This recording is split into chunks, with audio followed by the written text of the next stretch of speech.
GeM TV நேயர்களுக்கு வணக்கம். 6ஆம் அறிவு பகுதி. சமீபத்தில் திமுகவின் இளைஞர் அணி 2வது மாநாடு சேலத்தில் நடைபெற்றது. அங்கு பல தீர்மானங்கள் நிறைவேற்றப்பட்ட. அதோடு அயோத்தியில் ராமர் சிலை பிரதிஷ்டை செய்வதை தமிழக அரசின் கட்டுப்பாட்டில் உள்ள இந்து கோயில்களில் அதற்கு ஆதரவாக பூஜை புனஸ்காரம் செய்யக்கூடாது என்று வாய்மொழி உத்தரவு இட்டுள்ளது. இதை குறித்து மூத்த பத்திரிகையாளரும் ஐபிடிஎஸ் ஒருங்கிணைப்பாளருமான நாராயணசாமியிடம் கேட்போம். சார் வணக்கம். சார் வணக்கம் சார். அயோத்தியில் ராமர் பிரதிஷ்டை செய்கிறப்ப தமிழகத்தில் உள்ள இந்து அறநிலைத்துறை கட்டுப்பாட்டில் உள்ள கோயில்களில் ராமர் பெயராலோ இல்லை சங்கல்பமோ பஜனையோ அது எதுவும் ஒளிபரப்பக்கூடாதுன்ட்டு இந்து அறநிலைத்துறை அமைச்சர் சேகர் பாபு வாய்மொழி உத்தரவு விட்டிருக்காரு சொல்றாங்க. அது உண்மைதானே சார்? வாய்மொழி உத்தரவு விட்டது உண்மை. எந்த ஆதாரத்தை சொல்றீங்க? அதாவது சார், இவங்க நாங்கள் அப்படி ஒரு வாய்மொழி உத்தரவுலாம் இடலைன்னு சொல்லிட்டு அவர் இப்போ அதை மறுத்து அதை அறிக்கை விட்டுருக்கிறாரு. அது வேறு விஷயம். ஆனால் வாய்மொழி உத்தரவு தான் விட்டுருக்கிறாரு அப்படிங்கிறதுக்கு மிக சரியான இது என்னன்னு கேட்டிங்கன்னா, நீங்கள் இன்றைக்கி போய் எல்லா தமிழகத்தில் இருக்கிற பெரும்பான்மையான பெருமாள் கோயில், அதாவது ராமருடைய அவதாரமான பெருமாள் கோயில்களில் நீங்கள் பாருங்கள், எல்லா கோயில்கள் முன்னாலேயும் 4-5 போலீஸ்காரங்க இன்றைக்கி பந்தோபஸ்துக்கு நிற்கிறாங்க. இத்தனை வருஷமாக கிடையாது, இத்தனை நாள் இந்த மாதிரி எந்த கோயில் முன்னாலே போலீஸாரை நிறுத்தினது இல்லை. இன்றைக்கி ஏன் நிறுத்துகிறாங்க? முதல் காரணம், அங்கே யாராவது வந்துடுவாங்க, அவங்க பஜனை பாடுறதோ அல்லது அங்கே ஒரு பூஜை புனஸ்காரம் செய்யலாம் அப்படின்னு சொல்லிட்டு வரக்கூடியவங்களை தடுத்து நிறுத்தணுங்கிற நோக்கத்துக்காக தான் நிறுத்தியிருக்காங்க. இது நீங்கள் எங்கே வேணாலும் பார்க்கலாம். இது நான் சொல்கிறது போய்னா நீங்கள் எங்கே வேணாலும் நீங்கள் அதை இன்றைக்கி சென்னையிலே நான் இன்றைக்கி பல கோயில்கள் முன்னால் அதை நான் பார்த்துட்டு வரேன். இது வரைக்கும் இல்லாத ஒரு விஷயத்தை இன்றைக்கே அதை செய்கிறாங்க. இதுதான் வாய்மொழி உத்தரவுக்கான இது விஷயம் சார். பொதுவாகவே திமுகவினவை இந்துக்களுக்கு எதிரான ஒரு கட்சி என்று சொல்றது. இப்படிலாம் செய்கிறப்ப இங்கே தமிழகத்தில் உள்ள இந்துக்கள் கிட்ட ஒரு ஒற்றுமை ஏற்பட்டு இன்னும் அதுக்கு எதிராக திரும்பது வாய்ப்பு இருக்குல்ல? கண்டிப்பாக வாய்ப்பு இருக்குது. இப்போ ஒரு உதாரணமாக சொல்லலாம் சார். இப்போ நீங்கள் ஒரு தமிழ்நாட்டை பொறுத்த வரைக்கும் 82% இந்துக்கள் இருக்கிறாங்க. மீதம் இருக்கக்கூடிய 18% சிறுபான்மையினருடைய வாக்குகளை கவரணுங்கிற அந்த நோக்கத்தின் அடிப்படையில் தான் திமுக தொடர்ந்து செயல்பட்டு வர்றாங்க. நம்ம என்ன சொல்கிறோன்னா, தமிழகத்தை பொறுத்த வரைக்கும் இந்த திமுகவுடைய, அதாவது இந்த இந்துக்களுடைய வாக்குகள் திமுக அல்லது அதிமுகவுக்கு ஸ்பிளிட் ஆகி போகும். மற்றபடி இங்கே ஒரு மதவாதம் அப்படிங்கிற ஒரு விஷயம் இங்கே தலை தூக்குனது கிடையாது. அதுக்கு ஒரு தீவிரமான எண்ணங்களோ அது மாதிரி கிடையாது. ஆனால் இது வரைக்கும் அப்படி இல்லை. இவங்க இப்போ ஒரு புதுசாக ஒரு விஷயத்தை உள்ள இன்புட் பண்ணும்போது தேவையில்லாமல் அவங்களுடைய மத உணர்வுகளை தூண்டி விடக்கூடிய வகையில் தான் திமுக அரசுடைய செயல்பாடு இப்போ இருக்கிறதா இப்போ நான் பார்க்குறேன். ராமருக்கு கோயில் கட்டணும் அப்படிங்கிறது கிட்டத்தட்ட ஒரு 500 ஆண்டுகளுடைய கனவுங்க அது. இதனால் மற்ற மதங்களை நம்ம புண்படுத்தணுங்கிற அவசியமோ அதை பற்றி நம்ம பேச வேண்டிய அவசியம் இல்லை. ராமருக்கு கோயில் கட்டணும், கட்டிட்டாங்க. கட்டலை. இப்போ முதற்கட்டமான இந்த பணிகள் முடிவடைஞ்சிருக்கு. இன்றைக்கி அது கும்பாபிஷேகம் இன்றைக்கி நடக்குது. இந்த மாதிரியான சூழலில் இதை நீங்கள் ஒரு மதவாத செயல் மாதிரி அவங்க இதை எஸ்டாப்ளிஷ் பண்ண வேண்டிய அவசியம் இல்லை. இதனால் நிறைய இந்துக்கள் திமுகவுக்கு எதிராக போகக்கூடிய அபாயம் இருக்குங்கிறத திமுக உணரலை. ஆனால் வரக்கூடிய தேர்தலில் இது வெளிப்படுறதுக்கு வாய்ப்பு அதிகமாக இருக்குது. இதைத்தான் பாஜக எதிர்பார்த்துச்சு. ஆனால் அவங்க என்ன எதிர்பார்த்தாங்களா, அதுக்கு இவங்க துணை பெற மாதிரி தெரியுது. நீங்கள் சொல்கிறத பார்த்தோன்னா அவங்க ஏதோ பஜனையோ ஏதோ பண்ணிட்டு போயிட்டு இருந்தா எந்த ப்ராப்ளம் இல்லை. ஆமாங்க, இவங்களே அதுக்கு இன்னும் எண்ணெய் ஊற்றி இதெல்லாம் பாஜகவை இங்க வர கால் ஊன்ற முடியாது சொல்றவங்க இவங்களே அதுக்கு வித்திடுறாங்க. ஒரு ரொம்ப சின்ன உதாரணம், நீங்க ஒரு கிறிஸ்தவ தலங்களையோ அல்லது இஸ்லாமிய தலங்கள்லயோ ஒரு வழிபாடு நடக்குது அப்படின்னாக்க நீங்க இந்த மாதிரி நீங்க ஏதாவது தடை விதிப்பீங்களா? இது வரைக்கும் நீங்க விதிச்சிருக்காங்களா? இல்லை. ஆனா இன்னைக்கு ஏன் நீங்க விதிக்கணும்னு நினைக்கிறீங்க? தேவையில்லை. நாங்கள் பூஜை பண்ண போகிறோம், இன்றைக்கி அன்னதானம் பண்ண போகிறோம், நாங்கள் எங்களுடைய பஜனை பாடல்களை பாட போகிறோம் அப்படின்னு சொல்லி வராங்கன்னா இந்த இவங்களே வரட்டுமே, செஞ்சுட்டு விட்டுருங்க. அவன் பாட்டுக்கு வருவான், சாமியை கும்பிடுவான், பஜனை பாடல்கள் பாடுவான், போயிடுவான். அவனுக்கு சாப்பாடு போட்டு அவன் பாட்டுக்கு போயிடுவான், முடிஞ்சு போச்சு. இந்த இடத்துல நீங்கள் இதுக்கான மத சாயம் அவனும் பூசுனதான் நீங்கள் நினைக்க வேண்டியதில்லை. நீங்களே இப்போ பூசணுங்கிற அவசியம் இல்லாமல் போயிருக்கும். அதுதான் இருக்குது இப்போ. சார் இப்போ இந்து அறநிலையத்துறை வந்து கட்சிக்கு அவங்க ஓட்டு போடும். இப்போ வந்து இந்த நடவடிக்கையினால தமிழக இந்துக்களுக்குள்ள ஒரு மாற்றம் ஏற்பட்டு ஜாதியெல்லாம் மறந்து நம்மளாம் இந்துக்கள் இப்படியே நம்ம சிதைஞ்சு போயிருந்தா இந்த அரசுகள் வருகின்ற திராவிட கட்சிகள் நம்மளை இன்னும் அழுத்துவாங்க, நம்மளுடைய மதத்தை அழிச்சிடுவாங்கன்ட்டு அப்படி ஒரு எண்ணம் வருமா? இது வரைக்கும் வந்து இதுக்கு முந்தைய காலங்களில் வந்து இவங்களை பொறுத்த வரைக்கும் பெருசாக நினைக்கல. நம்ம அதாவது மத அடிப்படையில் வந்து நம்ம தமிழ்நாட்டில் இருக்கக்கூடிய மக்கள் வந்து எப்போதும் மத அடிப்படையில் என்றைக்குமே வாக்குகளை செலுத்தினதில்லை. அப்படி செலுத்தியிருந்தா கண்டிப்பாக அது இருக்கு சார். அது வந்து தவிர்க்க முடியறதில்ல. ஆமா, தவிர்க்க முடியலை. ஏன்னாக்கா கட்சிகளை அப்படி ஜாதிகள அடிப்படையில் தான் வந்து வேட்பாளர்கள் நிறுத்துறாங்க. அதனால அது தவிர்க்க முடியலை. ஆனால் மதவாதம் அப்படிங்கிறது வந்து இங்கே என்றைக்குமே இல்லாமல் தான் இருந்துச்சு. ஆனால் இது மாதிரி தேவையில்லாத சில அழுத்தங்களை வந்து கொடுக்கும்போது உங்களுக்கு இப்போ ஆட்டோமேட்டிக்காக வரக்கூடிய பாராளுமன்ற தேர்தலில் வந்து பாஜகவுக்கு மிகப்பெரிய வாக்கு வங்கி வந்து உயர்வதற்கான வாய்ப்பு இருக்கு. அந்த வாய்ப்பை ஏற்படுத்தி கொடுத்தது மக்கள் அல்ல, திமுக அரசு தேவையில்லாமல் மேற்கொள்ள கூடிய இது மாதிரியான நடவடிக்கைகள் தான் வந்து அவங்களுடைய வாக்குகள் வந்து யாருக்கும் பாஜகவுடைய வாக்கு வங்கியை உயர்வதற்கு காரணமாக அமைய போகுது. 2014 சரி 2019 சரி மோடி என்ற ஃபேக்டரி இருந்தப்போ கூட பெரிய, ஆனால் இங்கே எடுப்பலையே சார். இப்போ இந்த வருகின்ற 2024 பாராளுமன்ற தேர்தல் பாஜகவுக்கும் மோடிக்கும் ஆதரவாக போவான்னு நினைக்கிறீங்க சார்? ராமர் கோயில் கட்டுவதற்கு முன்பு வரை இருந்த நிலை வேற இந்தியா முழுக்க. இப்போ வந்து ராமர் கோயிலை சார் நல்லா புரிஞ்சுக்கணும். ராமர் கோயில் கட்டுமான பணி இன்னும் நிறைவு அடையலை. 3 கட்டங்களாக மேற்கொள்வதற்கு திட்டமிட்டு இப்போ வந்து முதல் கட்டமாக பணிகள் இப்போ நிறைவு பெற்று இருக்கு. ஆனால் அதுக்குள்ளேயே வந்து இவங்க இன்றைக்கி கும்பாபிஷேகம் செய்கிறாங்க. எதுக்காக செய்கிறாங்க? இந்துக்களுடைய வாக்குகளை பெருமளவில் ஈர்க்க வேண்டும். அதுக்கு அதாவது 2024 பாராளுமன்ற தேர்தலுக்கு முன்பே வந்து பெரும்பான்மையான இந்துக்களுடைய வாக்குகளை ஈர்க்கணும். இதன் மூலமாக ஆட்சியை மீண்டும் பிடிக்கணும். இந்த நோக்கத்துக்காக தான் இந்த கும்பாபிஷேகத்தையும் வந்து முன்கூட்டி செய்கிறாங்க. இது எல்லாருமே அறிஞ்ச விஷயம்தான். இதே அந்த ஃபார்முலாவை தமிழ்நாட்டிலையும் கொண்டு வரணுங்கிறதுக்காக தான். நல்லா கவனிங்க, கேலோ இந்தியாவுக்கு விளையாட்டு போட்டிகளை தொடங்கி வைக்கிறதுக்காக மட்டுமே பிரதமர் மோடி தமிழகத்துக்கு வரவில்லை. வேற எதுக்கு சார்? நல்லா கவனிங்க, அவர் முடிச்சுட்டு நேராக போயிருக்கலாமே. முந்தா நாள் நடந்தது கேலோ இந்தியா விளையாட்டு போட்டிகள் வந்து முந்தா நாள் நடந்து முடிஞ்சாச்சு. 19ஆம் தேதி. ஆமாம், 19ஆம் தேதி முடிஞ்சு அவர் நேராக டெல்லி கிளம்பி போயிருக்கலாம். ஆனால் அவர் என்ன செய்கிறாரு? அங்கேருந்து நேராக திருச்சிக்கு வர்றாரு. ஸ்ரீரங்கத்தில் பெருமாளை தரிசனம் செய்கிறாரு. அங்கே வந்து அரங்கநாதர் சுவாமியை வந்து தரிசனம் செஞ்சுட்டு அங்கேருந்து மறுபடியும் ராமேஸ்வரம் போகிறாரு. அங்கே வந்து அந்த திருத்தலங்களால் போகிறாரு.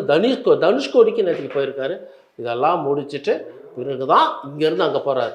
இதன் மூலமாக அவங்க என்ன நினைக்கிறாங்க அப்படின்னா, தமிழ்நாட்டில் இருக்கக்கூடிய திருத்தலங்கள் மீது மோடிக்கு மிகப்பெரிய பற்றுதல் இருக்குது. மோடி வந்து இங்கே இருக்கக்கூடிய இந்துக்களுடைய வாக்குகளை கவரணும் அப்படிங்கிறதுக்காக வேண்டி செய்யக்கூடிய சில விஷயங்கள் தான் இது. அது சார், அதாவது சுவாமி தரிசனம் பண்ணுறத வந்து நம்ம அரசியலாக நான் பேச விரும்பலை. ஆனால் அதோடைய பின்புலத்தில் இதுவும் இருக்குங்கிறது தான் இதன் மூலம் நான் சொல்ல வர விஷயம்தான். வெறுமனே வந்து சாமி தரிசனம் மட்டுமே பண்ணிட்டு போகணுங்கிற நோக்கம் வந்து அதில் இருக்குது. தமிழகத்தில் இந்துக்களுடைய வாக்குகளை அதிகமாக கவரணுங்கிறது அந்த நோக்கத்தின் அடிப்படையில் தான் செஞ்சுருக்காங்க. கண்டிப்பாக இது மாதிரியான நடவடிக்கைகள் வந்து பாஜகவுக்கு ஆதரவாகும். இந்த கோயில்களுக்கு போயிட்டு இங்கே பூஜை பண்ணாதீங்க, சாமி கும்பிடாதீங்க, பஜனை பாடாதீங்க, சாப்பாடு போடாதீங்க, பக்தருக்கு உணவு கொடுக்காதீங்க அப்படின்னு சொல்லி, ஆமாம், இது மாதிரியான நீங்கள் அழுத்தி வைக்கக்கூடிய விஷயங்களால் இதுவரைக்கும் அவங்களுக்கு வாக்களித்தவங்க கூட எதிராக வாக்களிப்பதற்கான மனோபாவத்தை அவங்க ஏற்படுத்துகிறாங்க. சேலத்தில் நடந்த இளைஞர் அணி மாநாடு 2வது இதில் உதயநிதி பேசுகிறப்ப இன்னும் 2000 வருஷம் ஆனாலும் தமிழகத்தில் காவி வேறு ஒன்ற முடியாதுன்னு சொல்லியிருக்காங்க சார். அப்படி இருக்கிறப்ப அவர் தெரியாதமா இதெல்லாம் செய்கிறாங்க சார். எல்லா விஷயமும் ஒரே இதில் வந்து நடக்க போகிறது இல்லைங்க. முதல்ல பாஜகவுடைய வாக்கு வங்கி தமிழகத்தில் மிக குறைவாக இருந்ததுங்க. அப்புறம் கடந்த தேர்தலில் பார்த்திங்கன்னா 3% வந்து 3லேருந்து 4% அவங்களுடைய வாக்கு வங்கி உள்ளாட்சி தேர்தல். ஆமாம், இதெல்லாம் உயர்ந்திருக்குங்க. சரிங்களா? இப்போ வந்து தனித்து போட்டியிடுறது மூலமாக வந்து அவங்களோட வாக்கு வங்கியை அதிகரிக்கணும். அவங்களுக்கு நல்லா தெரியும் நம்மனால தமிழகத்தில் பெரிய அளவில் நம்ம வெற்றி பெற முடியாதுன்னு அவங்களுக்கு தெரியும். அதே சமயம் வாக்கு வங்கியை உயர்த்தணும்.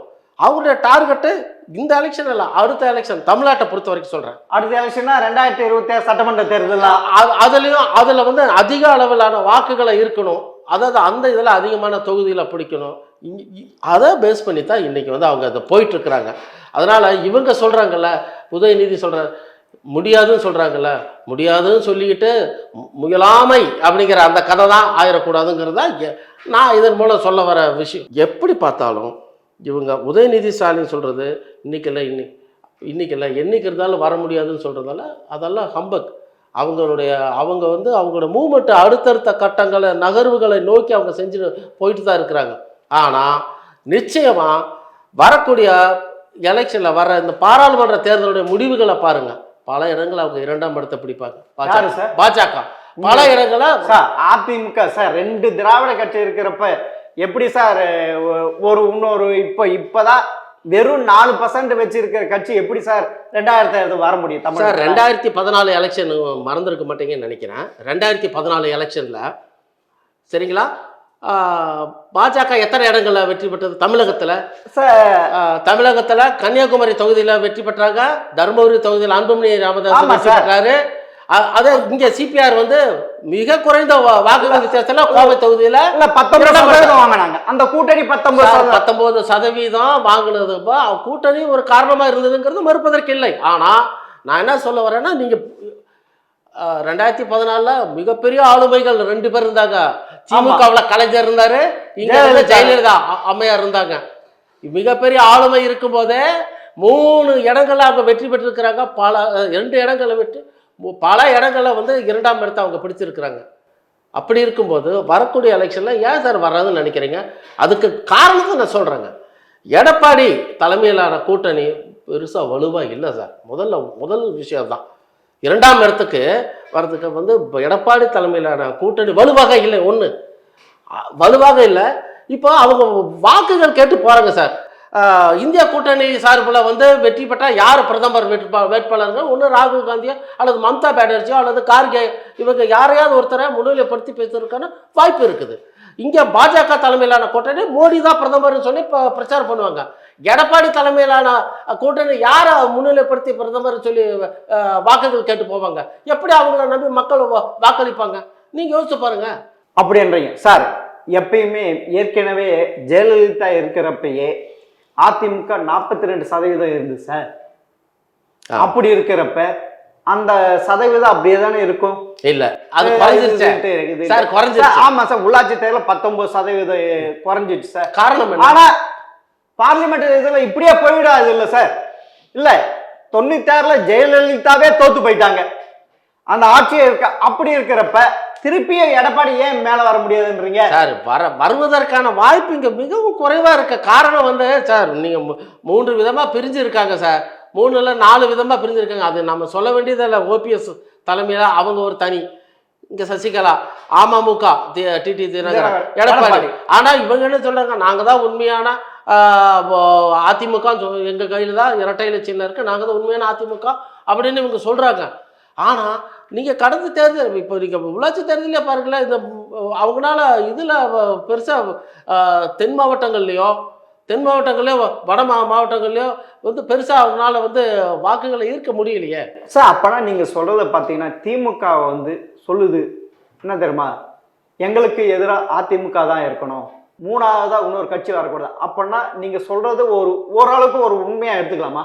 கண்டிப்பா எடுத்துக்கலாம் சார். இப்போ நீங்க இன்னொரு விஷயம் சார், தமிழகத்தை பொறுத்த வரைக்கும் திமுகவும் சரி அதிமுகவும் சரி என்ன நினைக்கிறாங்க, அவங்களுடைய எண்ணங்கள் என்ன அப்படின்னு கேட்டிங்கன்னா, ஒன்றா நீ இரு, இல்லைன்னா நான் இருக்கேன். 3ஆவதா பாஜகவோ அல்லது வேறு கட்சிகளோ தமிழகத்தில் உள்ளே விட்டுறக்கூடாதுங்கிறதுல மிக தெளிவாக திட்டமிட்டு அவங்க செயல்பட்டு வர்றாங்க. இதில் வந்து எந்தவித சந்தேகமும் வேண்டியது இல்லைங்க சார். எனக்கு ஒரு சந்தேகம் சார். சொல்லுங்க. மத்தியில் திமுக 16 வருஷமா பங்கு வலிச்சது. அப்ப இந்த எண்ணம் ஏன் சார் வரல? இப்ப திடீர்னு ஏன் வருது? இப்ப ஏன் வருது அப்படின்னா, நம்ம இது இப்போ அந்த கல்வி பொறுத்த வரைக்கும் வந்து அவங்களால நீட் தேர்வை ரத்து செய்வோம்னு சொல்லி இவங்க ஆட்சி கட்டில அமர்ந்தாங்க இல்லைங்களா. ஆனால் நீட் தேர்வை அவங்களால ரத்து செய்ய முடியல. அதுக்கு ஒரு காரணம் என்ன சொல்கிறாங்க, ஆளுநர் வந்து எங்களுடைய நீட் தேர்வு இதை வந்து அவங்க அந்த மசோதாவை வந்து ஒப்புதல் அளிக்க மறுத்துட்டாங்க. அது அப்படின்னா இப்ப வந்து குடியரசுத் தலைவர் போயிருக்குல்ல சார், இல்ல அதான் ஒப்புதல் தர போயிருக்கு. ஆனா இனிமே அதை ஒப்புதல் அளிக்க முடியலல்ல, வாங்க முடியலல்ல. நீட் தேர்வு ரத்துங்கிறத அவங்களால அறிவிக்க முடியல. ஏன் அறிவிக்க முடியல? அதுவும் ஸ்டேட் கவர்மெண்ட் சென்ட்ரல் கவர்மெண்டோடைய கண்ட்ரோல்ல இருக்கு. கல்வின்ற பட்டியல் அவங்க கையில இருக்கு. இதே நம்ம பட்டியலில் இருந்தது, அதாவது மாநில பட்டியலில் இருந்ததுன்னா நீட் தேர்வை இவங்களால எளிதில் ரத்து செஞ்சிருக்க முடியும். அது செய்ய முடியல. அப்போனா சார் நீங்க சொல்றீங்க இப்ப நீட் தேர்வுக்கு எதிராக தமிழகத்துல வந்து அவங்க வந்து 85 லட்சம் பேருக்கு கையெழுத்து, ஆனா தமிழகத்துல வந்து 7 கோடி மக்கள் இருக்கிறாங்க. அப்போனா 85 லட்சம் பேர்கிட்ட தான் கையெழுத்து வாங்கியிருக்காங்க. அப்போனா நீட் தேர்வுக்கு தமிழக மக்கள் ஆதரவு தராங்களா? எடுத்துக்கலாமா? அப்படி எடுத்துக்கலாமா? இல்லை, அதாவது ஒரு விஷயம் கவனிக்கணும் சார். நீட் தேர்வு ரத்து செய்வோம் அப்படிங்கிறது வந்து எலெக்ஷனுக்கு முன்னால் வரைக்கும் அவங்க சொன்னாங்க. அதை வந்து ஓரளவுக்கு எடுபட்டுச்சு, இல்லைன்னு நான் சொல்லலை. இப்போ அவங்க ஆட்சிக்கு வந்து 3 வருஷம் ஆச்சு. நீட் தேர்வை இது வரைக்கும் ரத்து செய்ய முடியல. அதுக்கு காரணமாக சென்ட்ரல் கவர்மெண்ட்டாக அவங்க சொல்கிறாங்க. இதெல்லாம் இது ஒரு புறம் இருக்கட்டும். இந்த இந்த இந்த பிட்வீன் கேப்பில் இப்போ என்ன நடந்தது அப்படின்னா, நீட் தேர்வை இவங்களால ரத்து செய்ய முடியாதுங்கிறத தமிழக மக்களும் மாணவர்களும் நீட் தேர்வை மக்கள் ஏற்றுக்க ஆரம்பிச்சிட்டாங்க. மாணவர்கள் அதை ஏற்றுக்கிட்டு இப்போ அதை எழுத ஆரம்பிச்சிட்டாங்க. அதோடைய விளைவு தான் கடந்த நீட் தேர்வில் வந்து இந்தியாவிலேயே முதல் இடத்தை தமிழ்நாட்டு மாணவன் தான் வாங்கியிருக்கிறான். காரணம் என்ன? அப்போது அதை ஏற்றுக்கிட்டு வர ஆரம்பிச்சிட்டாங்க. ஆக இனி வரும் நாட்களில் நீட் தேர்வை ரத்து செய்வங்கிற முழக்கம் வந்து கண்டிப்பாக எடுப்படாது. சார் நீட் தேர்வுனால 22 பேர் சத்து இருக்காங்க சார் தமிழகத்துல. அப்படி இருக்க திமுக அரசு நீட் தேர்வு ரத்து செய்வோன்ட்டு மக்கள், குறிப்பா மக்களையும் அதுலயும் குறிப்பா மாணவர்களுடைய மனசுல சார் ரத்து செஞ்சிருவாங்கன்ட்டு ஒரு பொய்யான பரப்புரை செஞ்சிருக்குது. சரிதானா சார்? கண்டிப்பா ரத்து செய்ய முடியாதுங்கிறத அவங்களுக்கும் தெரியும். யாருக்கு? திமுகவுக்கு அது நல்லா தெரியும். தெரிஞ்சதுனால தான் எங்களுக்கு எங்க பட்டியல அதை கொடுங்க, கல்வி எங்க பட்டியல மக்களை திசை திருப்புறாங்க, மாணவரை திசை திருப்புறாங்க. அதனாலயே அவங்க இவங்களே தற்கொலைக்கு தூண்டி விடுற மாதிரி இருக்கு சார்.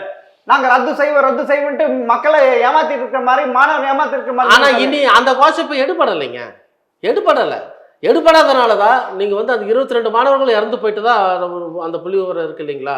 இந்த நீட் தேர்வை வந்து மக்கள் ஏற்றுக்கொள்ளும் மனோபாவத்துக்கு வந்துட்டாங்க. அதனால நீங்க சொல்றது பார்த்தீங்கன்னா உண்மைதான். ஏன்னா இந்தியாவிலேயே அதிகமாக மாணவர்கள் பங்கேற்பதுல தமிழ்நாடு 3வது இடத்துல இருக்கு. அதுல எந்த ஒரு மாற்று கருத்து இல்லை. ஆனா இவங்க நாங்க வந்த உடனே நீட் தேர்வு ரத்து செய்து விடுவோம் அப்படின்னு சொல்லி, அதனால எங்களால் முடியல அப்படின்னு சொல்றதுக்கு பயப்பட்டு பாழான பெற்றோர்களையும் மாணவர்களையும் திசை திருப்பிட்டு. சரிதானா? அதை வந்து இத்தனை நாள், அதான் 2 வருஷத்துக்கு முன்னால வரைக்கும் அதை எடுபட்டுச்சு. திசை திருப்பும் பணிகள்ல ஈடுபட்டது உண்மை. ஆனா அது அப்ப எடுபட்டுச்சு, இப்ப எடுபடலை. இப்ப வந்து மாணவர்களை ஏற்றுக்கொண்டு நீட் தேர்வு அவர்களாக முன் வந்து தயாராகி எழுதுறாங்க. அதுல 10% அரசு பள்ளி மாணவர்களுக்கு இடஒதுக்கீடு கொடுத்திருக்காங்க. அதனால வந்து இப்ப அவங்க இவங்க 10% கொடுக்கணும், ஆனா அதுவும் கொடுக்கலையே சார். எதை சொல்றீங்க? இல்ல, அதிமுக அரசு வந்து 7.5% கொடுத்தாங்க மருத்துவத்துல. இவங்க வந்து நாங்க அதை 10% சொன்னாங்க. ஆனா அது வாக்குறுதியும் வந்து அவங்க நிறைவேற்றவும் இல்லை. அது இதெல்லாம் காரணமாக வச்சுதான் வரக்கூடிய பாராளுமன்ற தேர்தலில் பாஜகவுடைய வாக்கு சதவீதம் தமிழகத்தில் உயரப்போகுது அப்படிங்கிறத நான் அதை இதெல்லாம் பின்னணியா வச்சுதான் நான் சொல்றேன் சார். சார் எனக்கு இப்போ சந்தேகம், இப்ப இருக்கிற இளைஞர்கள் பாத்தீங்கன்னா அண்ணாமலை பின்னாடியும் சீமான் பின்னாடி தான் போறாங்க. ஆனா உதயநிதி கொண்டு வந்து இருக்காங்க. ஆனா அவருக்கு பெரிய ஆதரவு இல்லாதனால அதை திசை திருப்பதுக்கு சேலத்துல இளைஞர் அணி 2வது மாநாடு நடத்தாங்களா? அப்படி எடுத்துக்கலாமா சார்? சேலத்தில் நடந்த இளைஞர் அணி மாநாடை பொறுத்தவரையிலும் உதயநிதி ஸ்டாலினை முன்னிலைப்படுத்துவதற்காக நடத்தப்பட்ட ஒரு மாநாடு தான் அது. அதை அப்படிதான் எடுத்துக்கணும். அதுல பேசின கோவிசெலியன் அவர் சொல்லியிருக்காரு, அரசு கொறடா கோவிசெலியன் சொல்லியிருக்காரு, துணை முதலமைச்சரா உதயநிதி ஸ்டாலின் கொடுக்கணும் அப்படின்னு சொல்லி அவர் பேசியிருக்காரு. அதைத்தான் ஹைலைட் பண்ணி தான் இதில் அறிவிக்கிறதா தான் திட்டமிட்டு தான் இந்த இளைஞர் அணி மாநாடு நடத்தப்பட்டது. ஆனால் அதுக்கு முன்னாடியே பல சமூக வலைதளங்களில் திரும்ப திரும்ப இது வந்து இளைஞர் அணி மாநாட்டில் வந்து துணை முதல்வராக உதயநிதி ஸ்டாலின் அறிவிக்க போகிறாங்க அப்படின்றது சொல்லவும் இவங்க அதில் வந்து பின்வாங்கிட்டாங்க. உண்மை இதுதான். இதுக்கு ஒரு காரணம் சொல்லிடுறேன் சார். இதுக்கு என்ன காரணம், ஏன் துணை முதல்வராக வந்து உதயநிதி ஸ்டாலினை முன்னிலைப்படுத்துகிறாங்க அப்படின்னா, ஸ்டாலின் முதலமைச்சராக தமிழக முதலமைச்சராக வந்து பொறுப்பேற்றும் போது அவருடைய வயசு என்னங்க சரிங்களா, 70 வயசில். இந்தியாவிலேயே மிக அதிகமான வயதில் ஒருத்தர் முதலமைச்சர் ஆனது வந்து ஸ்டாலின் தான். என்ன காரணம்னா, அது வரைக்கும் முதல்வராக அவர் கருணாநிதி இருக்கும்போது, முதலமைச்சராக இருக்கும்போது இவரை முன்னிலைப்படுத்தலை. துணை முதல்வர் அப்படிங்கிற அந்த இடத்துலையே வச்சு தான் ரொம்ப காலமாக கொண்டு வந்தாங்க. ஆனால் அந்த மாதிரி செய்யாதீங்க. உங்கள் பையனை யாரை, ஸ்டாலின், உங்கள் பையனை வந்து நீங்கள் இருக்கும்போதே துணை முதலமைச்சர் கொடுத்து மிக கூடி சீக்கிரமாக அவர் வந்து முதலமைச்சர் ஆக்கிடுங்க அப்படிங்கிறது தான் துர்கா ஸ்டாலின் மற்றும் அவங்க குடும்ப பிரதிநிதிகளுடைய வேண்டுகோளாக இருந்தது. யாருக்கு, ஸ்டாலின் கிட்ட. அதனை அடிப்படையாக வச்சு தான் இந்த இப்போ சேலத்தில் நடந்த இளைஞரணி மாநாட்டில் வந்து துணை முதலமைச்சரை வந்து உதயநிதி ஸ்டாலினை அறிவிக்கிற பிளானில் இருந்தாங்க.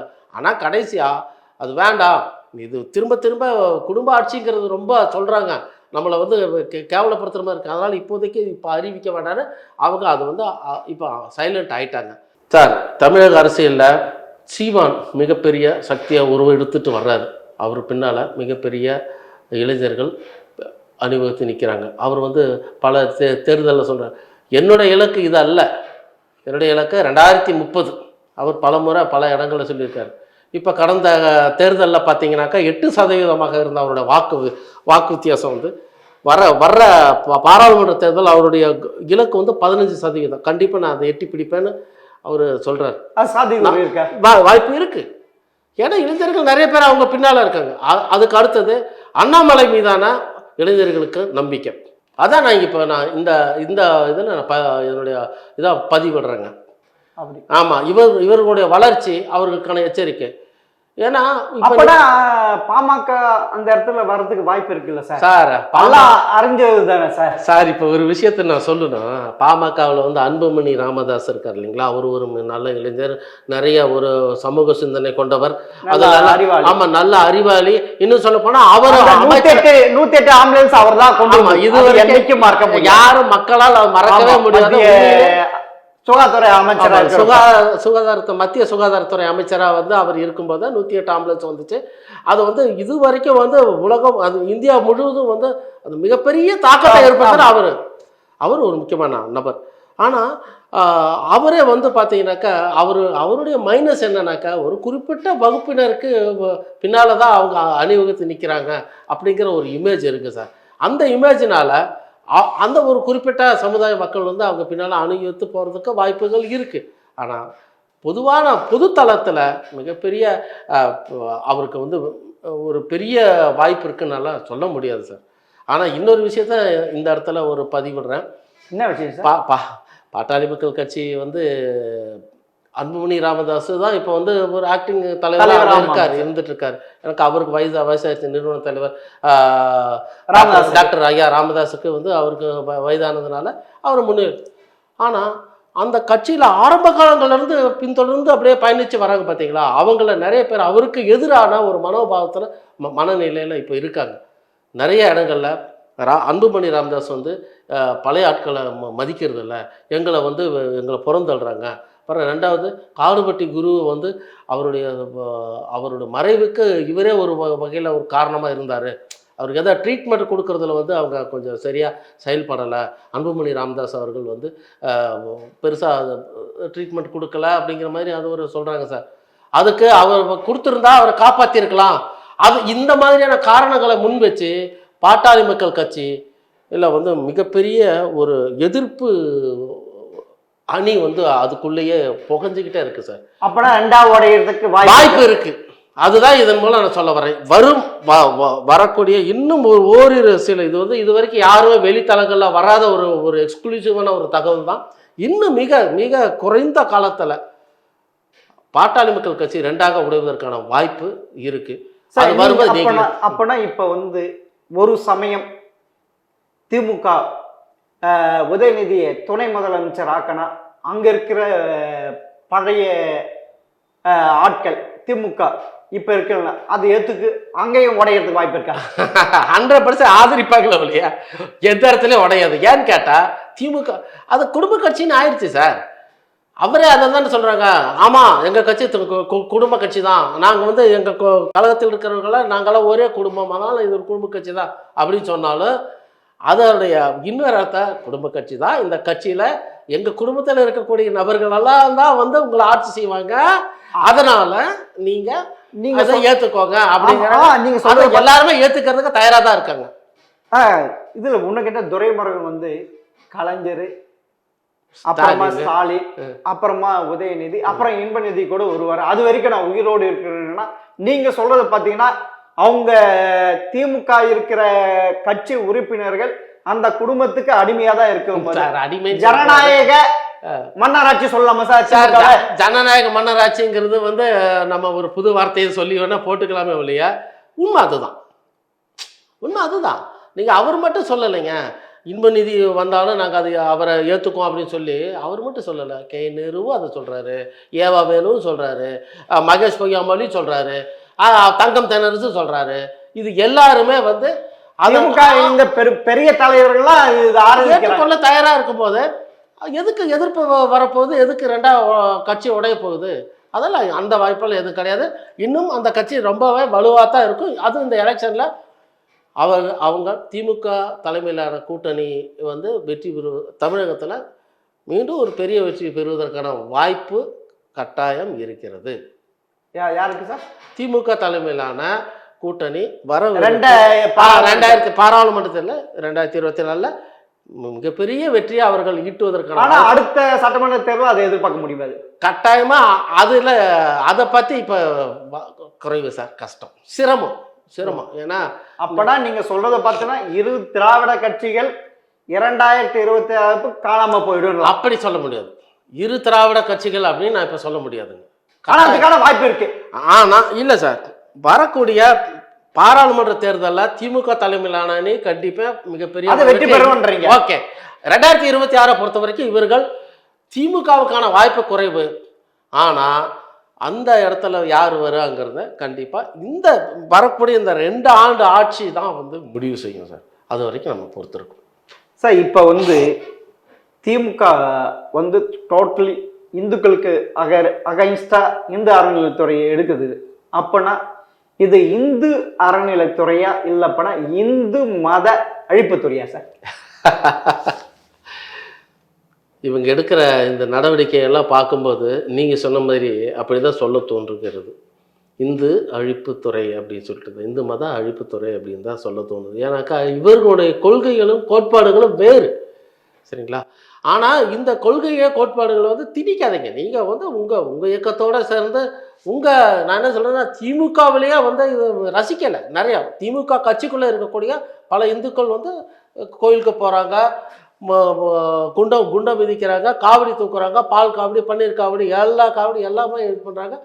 இந்து மத கோட்பாடுகளில் சொல்லக்கூடிய பல விஷயங்களை ஃபாலோ அப் செஞ்சுட்டு தான் இருக்கிறாங்க. அப்படி இருக்கக்கூடியவங்களை வந்து நீங்கள் அவங்கள தடுக்க முடியுமா? நீங்கள் உங்களுடைய கொள்கைகளை அவங்களுக்கு மீது திணிக்க முடியுமா? முடியாது.